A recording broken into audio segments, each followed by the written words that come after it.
At the Misty Mountain Research Center on the moon, Yule, dressed in a cloak and helmet, successfully created a magnificent blue space portal.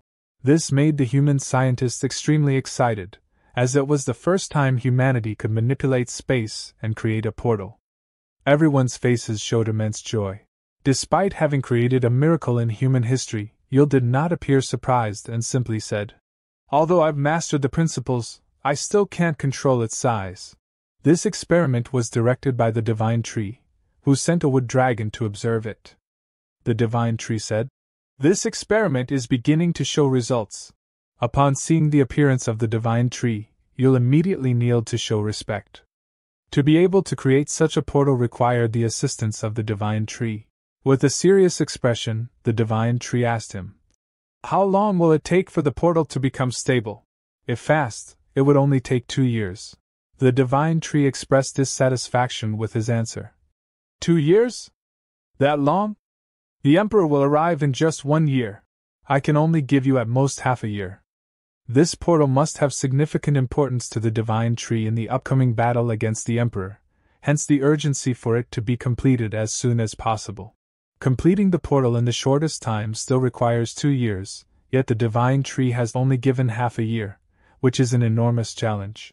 The Divine Tree knew that shortening the timeline from 2 years to half a year would be very difficult, so he decided to send someone to support Yule. The portal must be completed as soon as possible. After hearing all of the Divine Tree's requirements, the human scientists were extremely bewildered, because even with assistance, it would still take at least a year to complete, and there wouldn't be enough time to test the portal within that year. Yule had a question for the Divine Tree.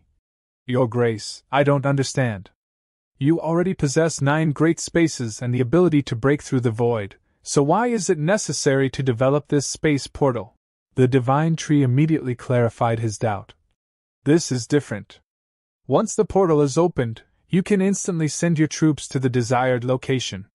The 9 great spaces and the void still rely on my speed of travel to reach destinations. Additionally, when confronting a powerful enemy, you can use the portal to quickly gather personnel and execute an attack or defense. Currently, there is only 1 year left to prepare everything, and everything must be done as quickly as possible, as the enemy will arrive here in a year." After understanding the importance of the portal in the upcoming battle, Yule requested permission from the Divine Tree to return to human society first to seek additional support from advanced scientists. The Divine Tree replied, "Go, any manpower and resources you need, I can provide them." After receiving the Divine Tree's approval, Yule bowed in gratitude and returned to human society to seek assistance. The universe outside was still incredibly peaceful at that moment, but it would soon be a harbinger of the fierce battle to come. Suddenly, a phoenix appeared and let out a cry. It then bowed its head respectfully to the Divine Tree and said, "Master." The phoenix had something to report to the Divine Tree. There was a strange beast that the phoenix had just discovered, and it wanted to inform the Divine Tree. The Divine Tree, curious about this new beast, asked, "Who is it?" Suddenly, a black bird with a body emitting a bright red glow flew towards the Divine Tree. It turned out to be a crow in the Transcendent Third Order, named Blood Crow. However, the crow currently flying towards the Divine Tree was just a clone brought back by the phoenix, so it posed no threat. The Divine Tree immediately recognized it as the same damned crow he had encountered before, but now it was just a clone. The phoenix immediately proposed a great idea. "I want to go down to the lower world and injure the mother of Blood Crow, then let this clone absorb the power of the Blood Crow's mother, and finally transform this clone into its main body." The Blood Crow clone currently had no consciousness, only following the phoenix's directives, and was sitting still on a branch of the Divine Tree. It was certain that after the clone absorbed the Blood Crow's mother's body, it would become an ally of Misty Mountain and a formidable force. Blood Crow had a formidable ability, duplication. With Blood Crow joining their ranks and using its duplication ability, they would be able to monitor everything happening on Earth in real time. The Divine Tree had thought about this before. From now on, it would be easier to know what was happening everywhere on Earth. "Alright, let's do as the Phoenix suggested." After receiving the Divine Tree's approval, the Phoenix used the Divine Tree's void-breaking ability to quickly fly to the Blood Crow's lair at the fastest speed possible. The divine tree was confused about something. Even though they said the clone would absorb, it was still here and hadn't followed the phoenix. The Blood Crow clone immediately responded to the divine tree.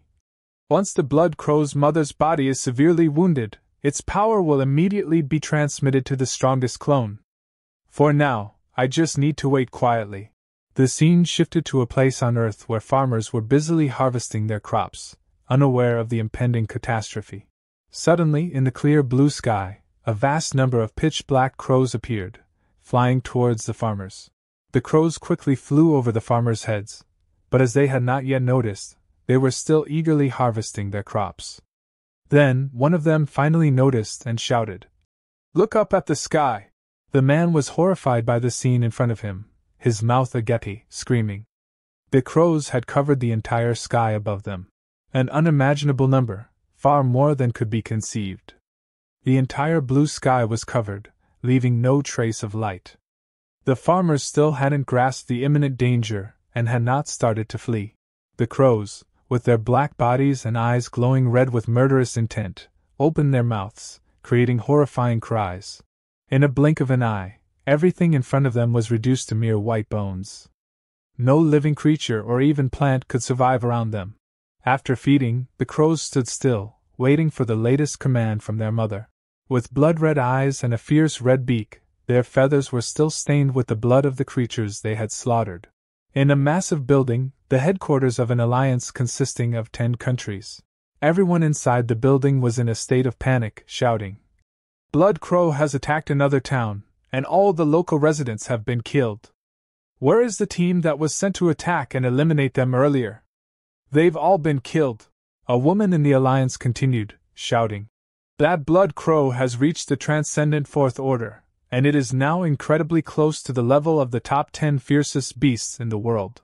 Suddenly, something made her stop speaking and look at the computer screen.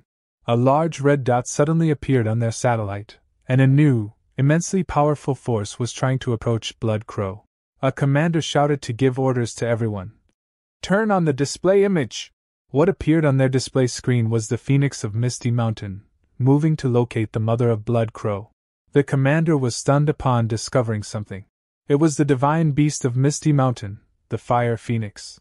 After a long journey, the Phoenix finally arrived at the Blood Crow's lair, where the mother of Blood Crow was present. When the Phoenix arrived at the enemy's lair, it was very cautious, not daring to attack immediately. Because inside those holes, countless eyes were staring at the Phoenix, an enormous number of Blood Crows hiding inside to protect their mother. Suddenly, a pair of gigantic wings broke through the ground and soared into the sky. It was the mother of the Blood Crows. Its body was vastly different from the other Blood Crows, incredibly large, and it showed no fear when confronting the Phoenix. If one didn't know its abilities beforehand, it would be extremely difficult to deal with it. This was truly a strange creature. The Blood Crow's mother opened its mouth, revealing sharp teeth, its wild eyes exuding immense power.